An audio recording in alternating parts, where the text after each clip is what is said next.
iCarly, that's what we're talking about now. The revival series on Paramount Plus. And man, oh man, this was something to watch. I watched the first 2 3 episodes on a weekly basis, fell off, and then I binged the last 10 in the last couple of days. And man, I'll tell you this. I'm not going to go super long here, for general thoughts. We're going to go kind of through general thoughts, our favorite episode, and then the criticisms, then the rating. That's kind of how I structured the discussion on this with these gentlemen here. But general thoughts, just right off the bat, a lot of fun, a lot of laughs. In some ways, funnier than the actual show or than the original show, in my opinion. Definitely has that degree of randomness that made or broke some episodes of the original series, but didn't really do it here as much. And this is the thing that this show gets right from the jump, is that I've almost had to remind myself in some episodes, oh yeah, they're still doing iCarly. They're still doing the web show.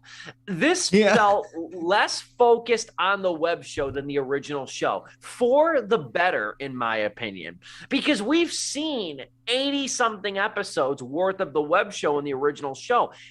We want to see, as millennials, we want to see the characters stumble bum their way through adulthood. And that's what you get with this series, with a little bit more of an adult, edgier touch, but it's not too dirty. By the way, Dom, I owe you $5. They never did drop the F-bomb. I do owe you $5 from the bet we made with the pilot episode. I was pissed. I kept waiting for that lone F-bomb that never came. But no, it's not without its criticisms, for which I have a couple that I'll get into later on. But it's fun. I like the cast a lot. I think Lacey Mosley, I think it's really unfair to compare her to Jeanette McCurdy as Sam. I think it's really unfair. And it's sad that she's going to have to bear that cross for a while. But I liked her. I'm not going to say I didn't miss Sam, but I thought that she was a fun character for the most part. I thought some of her side adventures got a little bit obnoxious, but, just with the fashion designer business and stuff, I thought that got a little obnoxious. The character I did not expect to love as much as I did was Jaden Triplett's Millicent. I thought she was like, micro mini Megan. I kept thinking of her as like micro mini Megan over here. I thought she was great in the show for the most part. I thought she brought a nice little degree of sass to it too. This was fun to revisit. This was charming, and that's going to be the word that I keep using for this. This was charming in a very big way. Joe, what say you about the episodes you did watch of iCarly?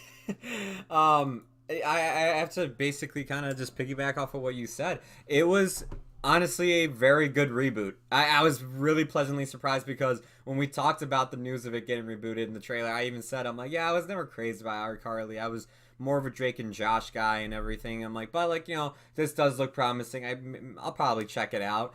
And I'm glad I did, because what Steve said about the whole idea of it not actually focusing on the web show was, I think, its best strength, because it's yeah, that's what I was worried about. It was okay, are we just going to get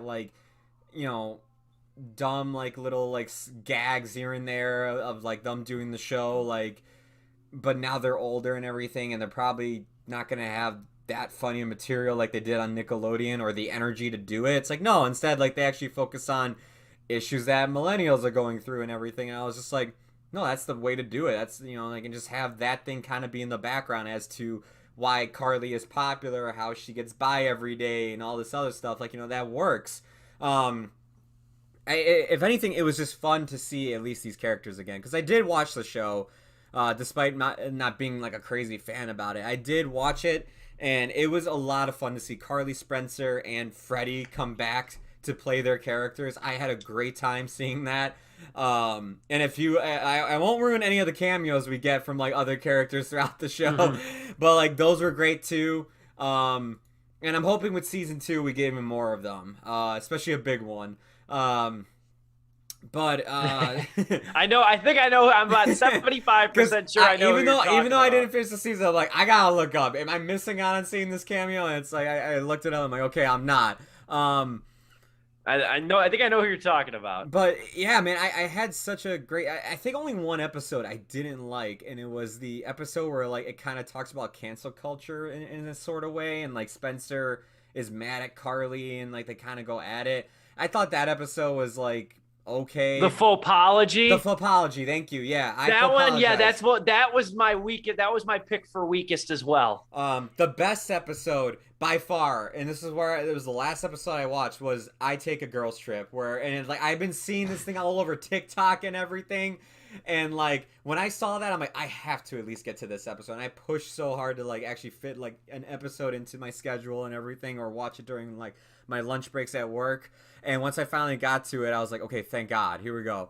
Because that episode was a gold. That when Freddie and Carly take like basically a trip to a hotel. There's some really good gags there, and like, man, it was really funny. The other episode, there's adult gags too. Yeah, which I was impressed by. Where it's like, oh, okay, Same. you are going here with this. Yeah, like flat out, a third character just straight up goes for it. It's like, okay, cool. This is actually a mature joke, and not like the most intelligent one, but you know what? This iCarly has grown up. It has absolutely grown up. The other episode I was gonna say, like before I watched that one, that was my favorite, was I Got Your Back, where it actually really gave time for the character of Harper, played by Lacey Mosley. It actually really gave her time to shine, and you really got to see her and Carly's relationship, because like I felt like those first 3 episodes, I'm like, they were, at least the apologize, whatever the hell it's called, but like the I Start Over, I Hate Carly, I'm like, those were really good episodes. I actually really liked watching them, but I'm not really getting a good sense of the new character of Harper. Millicent, though, I mean, like, she just, anytime she comes on screen, she's just literally, like you said, like she could charm a dog off a meat wagon. Seriously. But like that episode, I thought finally gave Harper some screen time that was desperately needed at the start of the show, and then like eventually from there on out, I was like, you know what, yeah, she ain't gonna be Sam, but like she is a new character and she's good. She is good. And like I said, it was great to see Freddie and Spencer, especially like they kind of had like this bromance or like bro relationship with each other in some episodes that I thought was fun to see. Yeah, man, like I got really nothing negative to say. It's very easy, digestible sitcom television at its best. And honestly, like Paramount Plus doesn't have much to watch on there, and most of its original movies aren't that good. I would say this is probably the best thing they got on there. And for people our age that grew up with it, for the price you pay for Paramount Plus, it's even less, I think, than Disney Plus. I think it's worth it. If you're an iCarly fan, yeah. Yeah. I was impressed by how not only did the humor kind of grow up, and also didn't completely milk it for all it's worth, where they just started. There's an episode where Carly takes heroin. No. But like it not only do the jokes kind of mature in a graceful way, in a PG-13 and like the occasional, should that have been our kind of way? The problems of these characters also grow up tenfold, because, they're not going to high school. And literally they're not in high school anymore. So it's like, yeah, hey, here are the struggles of trying to break away from an old car. Here's the struggles of, attending a friend or an enemy's wedding and all that stuff. And it's like, you know what? Yeah, I totally relate to this because these are the things I will or have already gone through. And I mentioned it before, but I am very glad that they went through with this, how the original 3 characters that did come back, Carly, Spencer, Freddie, they all have these nice twists from the original. So Carly and Spencer they have a tinge of asshole to them now. And they like do. Particularly Spencer. More so Spencer, but Carly does too. Carly's got this like almost and it's mentioned like narcissistic. Too. She's got this like persnickety narcissism about her, where she always thinks she knows best. Yeah. Mm-hmm. And it's and that plays perfectly into her character, kind of being the main person anyway. And not nearly enough to make them hateable. I'm still rooting for them. It's just really interesting to see where they go with it. But they're flawed, though. They're human. Exactly. And Freddie too. The fact that I'm really glad they actually brought in one of the ex-wives and how they tackle that. And it's like, okay, yeah, no, it's not ugly. That's actually another thing where it's like, yeah, he got divorced twice and he has to deal with that, and he has a stepdaughter. And it's like, how do you handle that? It's like, oh, okay, you actually handle that in a very mature way. And it's not And cartoonish too. I hate to keep interjecting. It's not cartoonish, but I love even too Gwen and Carly's relationship, like how they twist that in the very beginning of the episode too. Like, you know, it's human. It's not like this cartoonish villain, like she's the most evil witch on the planet. Mm-hmm. Yeah, exactly. And so just overall, just the maturity of the series, it didn't need to go in a, you know, radically different direction. I mean, it could have, and I don't think it would have been very effective. So yes, it's more of the same, but it has clearly built on top of it far better than other reboots that are desperately trying to capture a sense of the original.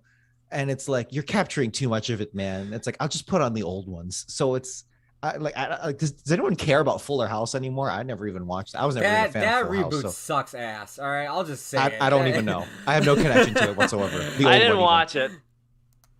So there you go. I guess that proves my point. I can't go too much into it. You know, my favorite episode actually wound up being the most profound to me, which was the I Need Space.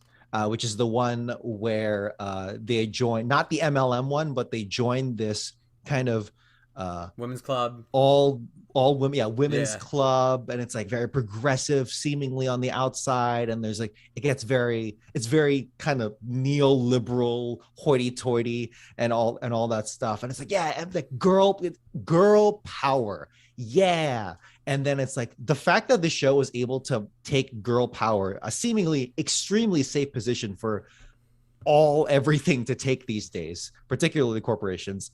And the fact that they can tackle that as a negative and like point out the flaws in that. Yeah. To the point where, I guess I'm going to spoil it a bit here. You kind of see it coming, so hardly a spoiler, but really, at one point it's revealed that, you know, the whole point of the operation is to take advantage of the patrons and take advantage of them at their most vulnerable moments.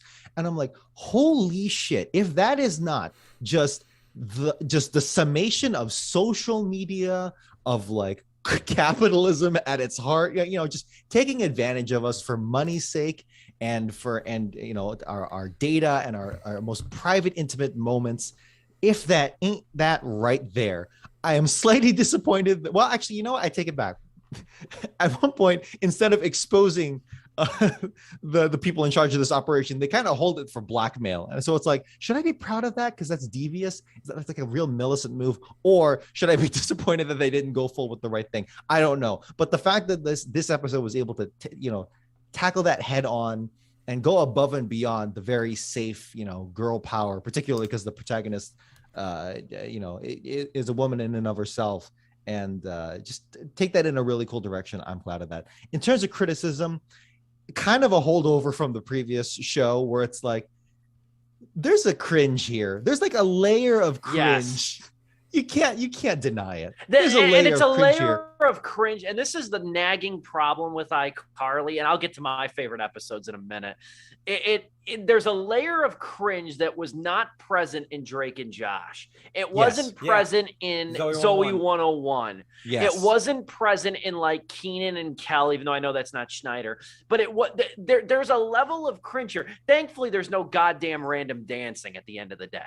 But like, you know, there's just a level of like this randomness that always annoyed me. Like they couldn't think of a cogent joke. So it's like, here, penny tease. Let's draw faces on our toes. Like stuff like that just irked me. It's not as played up here, but it's present.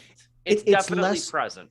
It's less so partly because they're more adult now. So it's like, okay, we're out of high school. We're kind of done with that. Additionally, they're not doing the web show on screen as much because a lot of it stemmed from that. So that's good. But there's still a layer of it. It wasn't in other Nickelodeon shows, but it was present in a lot of others. Like I didn't watch too much of Victorious, but like it was there as well. Victorious had it. Yeah. This is a Disney show, but like Sweet Life of Zach and Cody, where it's like you can cherry pick a lot of good moments there, like the Prindle. But it definitely had that as well. Fun fact: the guy from Sweet Life of Zach and Cody actually directed the first episode, Phil Lewis.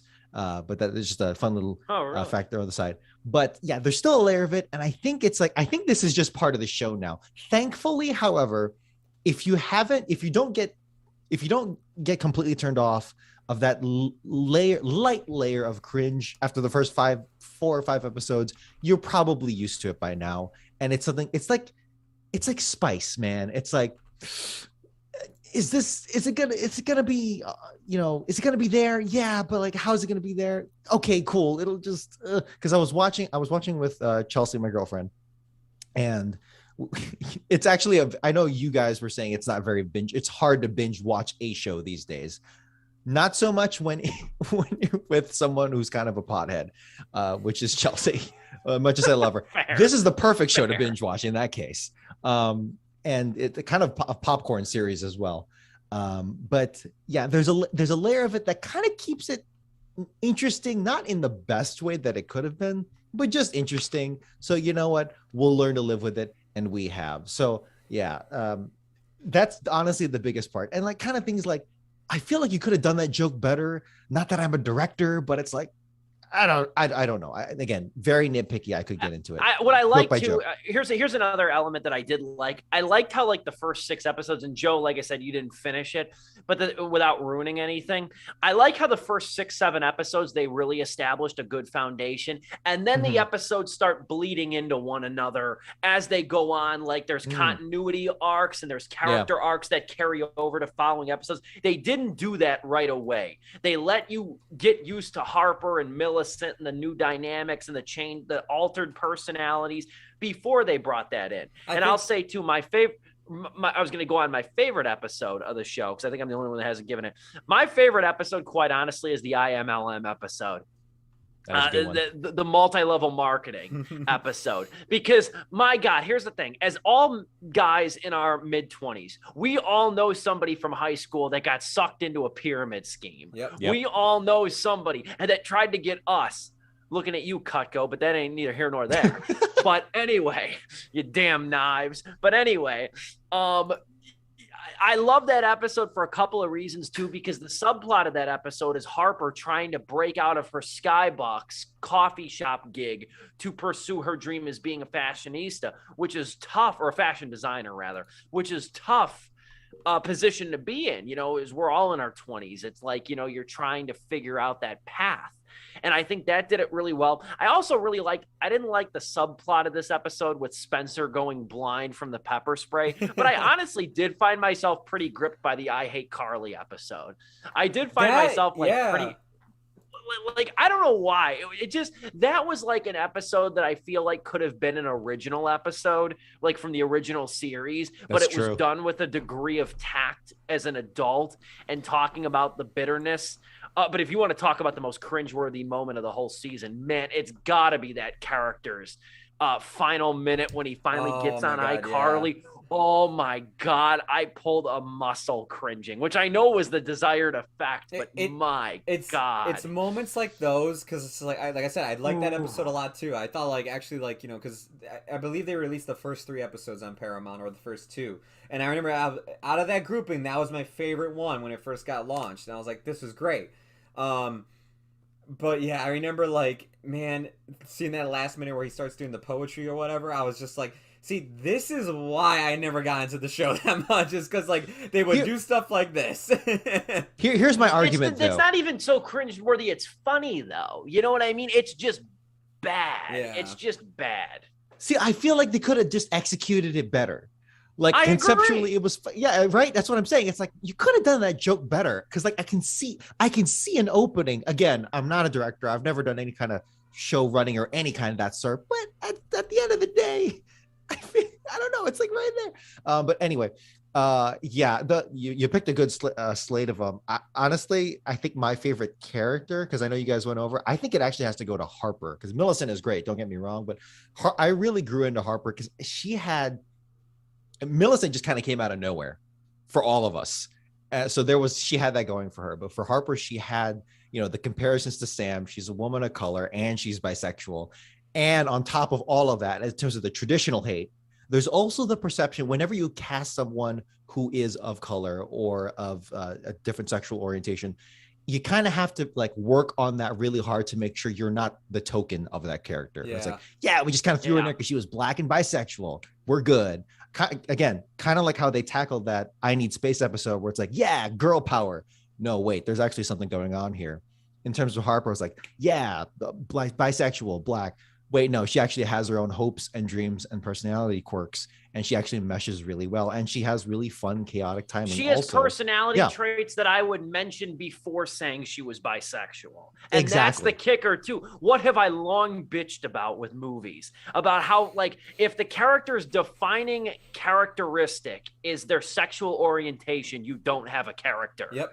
They play with it, too. They play with it, too, because there's a subplot in the wedding episode where Spencer and Harper are going at, and like they're trying to like, hey, who can pick up the most dates here at this wedding? And it's like Spencer goes, Harper, you have an advantage because you're bisexual. And it's like, are you seriously saying that as a bisexual person of color, I am somewhat this is I have an advantage in life or something? As opposed to enthusiasm. Played with that joke too. Larry was talking to somebody. I think Larry was talking to Jeff and Curb Your Enthusiasm. He goes, "These bisexual people, they got no reason to complain. They got the whole effing world." He goes, "They got no excuse to be lonely on a Friday night." Yeah. So just in terms of how they handle, the perception of wokeness, shoving these characters in for the sake of it, I think this show handled that awesomely. More foundational things, same old, but how they handle that, I am very happy to see, because there's a lot of shows that did shove it in there that did just drop the ball going. I was gonna say, no, that I think that's what honestly made me go, you know what, actually I'm gonna stick around and keep watching this, is like, because like it would surprise me with something like that every so often, and it's just like, not only is this like a reboot of something we grew up with, but like to see it actually go that extra mile, I was like, wow, you know what? Actually, not a lot of TV shows in general actually do this. They just do the bare minimum, like Steve says, where like, they just introduce a character and then like, yeah, the trait is that they're gay or they're bisexual or they're Black, whatever it may be. And this is just like, yeah, is Harper my favorite character? No, she's probably like top 3 for me. I still think my favorite character, I really love what they did with Freddie, man. Same. Freddie's far and away my favorite. Freddie's far and away my favorite. It's probably Freddie, Millicent, then Harper, then Carly, and Spencer. I really love what they did with Freddie, man. I went into this thinking like, oh, the original 3 would probably be my favorite characters. No, it's just like Freddie like shot to the top, but the other 2, the newcomers, took the top 3 He's spots. Like so washed up when you first see him again. It's so funny. Like, and I love Freddie. I love what they did with him. Yeah. I think I laughed every time he was involved with something. He's great, man. And like the I Love Gwen episode, I think that was the one that made me go, you know what? Out of everybody who got brought back, I love what they're doing with his character, honestly. It's so damn good. The other episode that I liked a lot too, and because it reminded me too, I'm not going to say it's the most well-written episode of the series, but I do like it just on an entertainment level, and it's not really, it's just an entertaining episode, because it reminded me of the Storm episode of Drake and Josh, when they're all trapped at Drake and Josh's house during that violent thunderstorm, was the episode that like I throw a dinner party or whatever.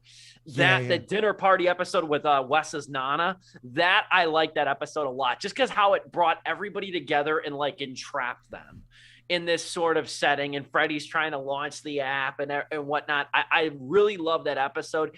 I love episodes where they can get all the characters together and they can get their little moments and their little bits and stuff like that. And then that I Need Space episode was good too. I swear to God, I almost dropped the Bible when that woman who ran that Argentina or whatever, when she tells Carly, "Listen here, you little bitch," I said, "You don't talk to Miss Cosgrove that way. You do not talk to Miss Cosgrove that way." I'm like, oh, it's just bitch, but like it hits so hard. It does. And like when Carly says it at one point, just to sort of wrap up here, when Carly says it at one point, when she tries to quote Harper that you got to switch it up on a bitch, I'm like, you could tell Miranda Cosgrove don't swear in her personal life. You could tell that.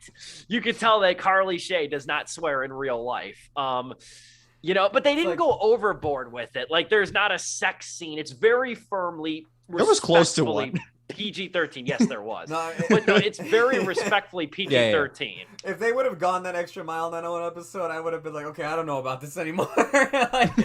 I'm glad. I would have been all for it. I would have been all for it. Throw on Genuine Pony. Come on, like let's see this. Ruin my childhood 2021. Oh man. It's 3 out of 4 stars for me. What's your final ratings?